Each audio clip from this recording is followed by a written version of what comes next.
Welcome to Learn English with Stories. Today's story is a journey of mystery, destiny, and the power of choices.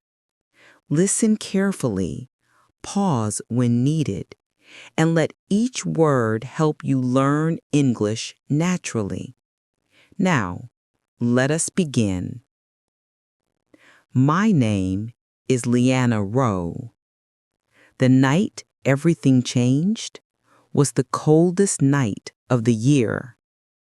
The wind cut through the village of Frostmore like a knife. The streets were empty, and I was walking home with an empty basket because I didn't earn enough coins that day. As I passed the edge of the woods, near an old shattered fence, I saw a dark shape on the snow. A man, half buried in ice, still, silent, almost lifeless. For a moment, I froze. I could have walked away. Most people would have. But something inside me, something I still can't explain, whispered, "Don't leave him." So I stepped closer. His coat was torn, his boots were soaked, and there was dry blood on one hand. I pressed my fingers against his shoulder, gently. He moved, just a little. Then his eyes opened. They were not normal eyes. They were silver green, glowing faintly, like light reflected on water. He looked straight at me and whispered, "Don't leave." I swallowed hard and said, "I won't." Those were the first words between us and the beginning of everything. With great effort, I dragged him onto an old abandoned cart and pulled him to my small cabin. My home was tiny, one room, a weak stove, and walls that complained every winter. But that night, it became a place of destiny. I removed his frozen boots, wrapped his feet in warm cloth, boiled water, made soup, even though I barely had enough for myself. He slept through the night, breathing shallowly, like someone caught between life and death. The next morning, he still didn't wake. I told my employer I was sick so I could stay with him. I cleaned his wounds, changed the cloth, and watched him sleep. By the end of the second day, he finally opened his eyes.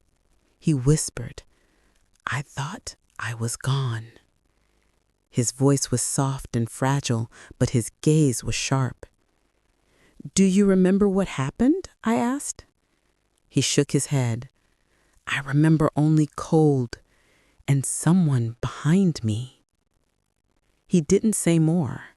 For the next few days, he barely spoke, but he watched everything: the fire, the window, me. There was a quiet intelligence in him, a calmness I didn't understand, a sadness I could feel but not explain. I asked his name. He paused, as though searching for something lost. Finally he said, "Call me Kale." Kale, a name that sounded both new and ancient. Days turned into weeks. Kale healed slowly and began helping around the house. He carried water from the well, chopped wood, repaired old furniture. My neighbors noticed. One asked, "Is he your brother?" "No," I said quickly. Kale never asked about my past, which was strange. Everyone in the village liked asking questions, but not him. One evening, while cleaning his coat, I found something hidden inside an inner pocket. A wooden box, smooth, heavy, warm, unnaturally warm. On top was a carved symbol, a circle crossed by a single line.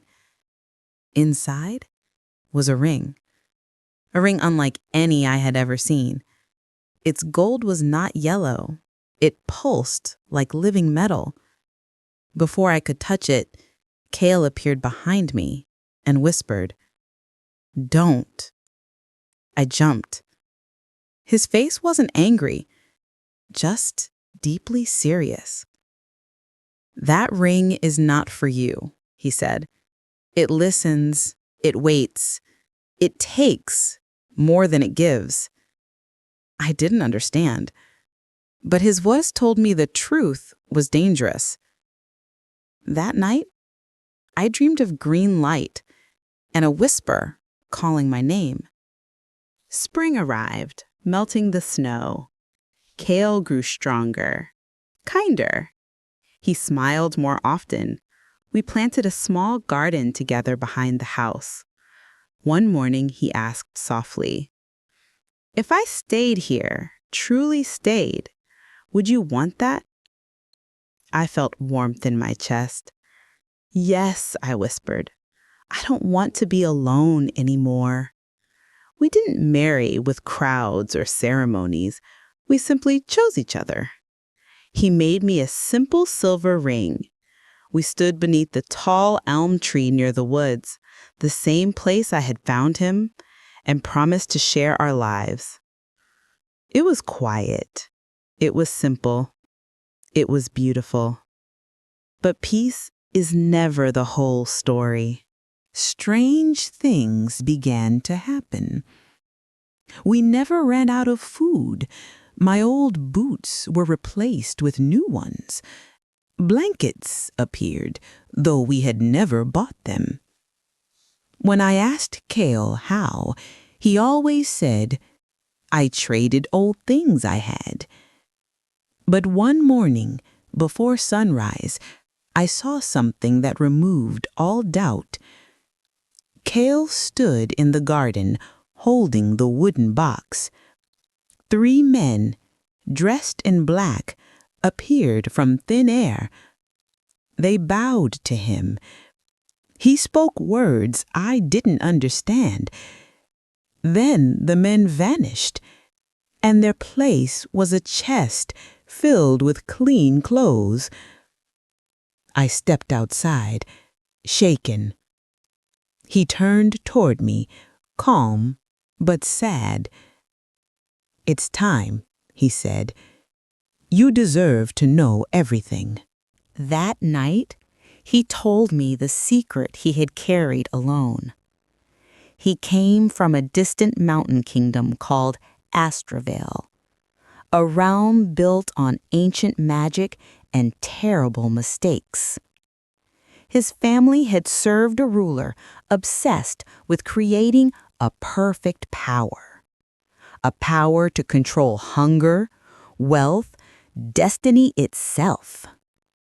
He created the Ring of Tides, the ring I had seen. A ring that granted wishes, but stole something every time it was used. A memory, a feeling, a part of the soul. Cale said quietly, "I cannot remember my mother's face, or my sister's laughter." He looked broken. "I ran away with the ring, hoping to destroy it, but its creator hunts me." A chill moved through me. "So you were running when I found you?" "Yes," he said. "And now he is close again." I felt fear, but I also felt something stronger. "I won't let you face this alone." He took my hand, surprised. "Liana, you already saved me. More than you know." One day at the village market, I overheard 2 strangers whispering. "He was seen near the forest. He still has it. We must act soon." My blood ran cold. I ran home and told Caio. His face darkened. "They found me." He locked the door and said we needed to leave. But I shook my head. No more running. Let's finish this. For the first time, Kael looked at me with true hope. We went to the place where I had first found him, the broken fence beside the woods.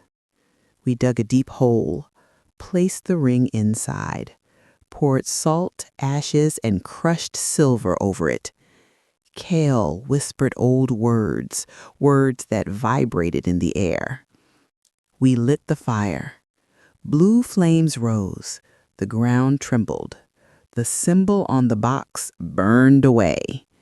When the fire died, the ring was gone. Or so we believed. The next morning, 3 hunters arrived. They tore through the house, broke the floorboards, searched every corner.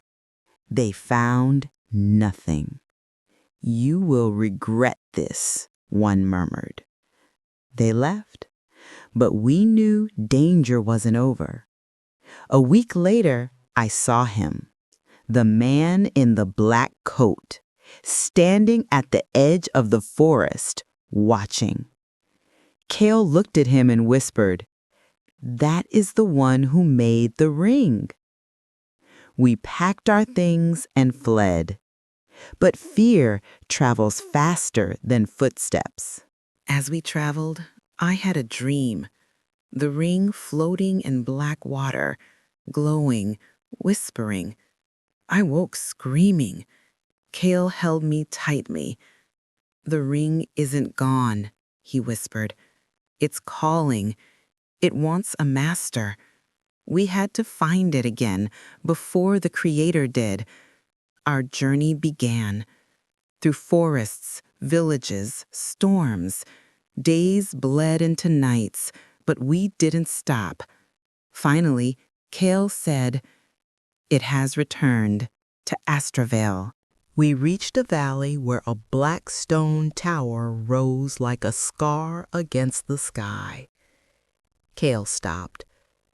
"This is where it was born. This is where it ends." We entered the tower at night, holding hands, breath unsteady. Inside was darkness, silence, cold stone. Then a voice echoed, "You returned." The man in the black coat stepped from the shadows. His eyes were hollow. His voice was smooth, calm, terrifying. "You cannot destroy what you do not understand," he said. "The ring must choose." And then light burst from the floor. The ring floated above a stone altar, spinning slowly, calling. Kael whispered, "If I take it again, I may forget you." Tears filled my eyes. "Then don't." But he stepped forward. "I must, to protect you." He touched the ring. Everything exploded into light. I was thrown backward. When I opened my eyes, Kael was gone. Days, weeks, months. I searched everywhere. No sign of him, no trace. My memories of his face began to blur. A year later, someone knocked on my door. A tall man stood there, dark hair, weathered coat, tired eyes. "Is this your home?" he asked. I stared hard. His eyes were brown, not silver green. But something in the way he stood felt familiar. "I think I'm lost," he said softly. I felt tears rise. "Maybe not," I whispered. Maybe you just found your way back." He stepped inside, and for the first time in many months, I felt the warmth of hope. A new beginning, a new memory.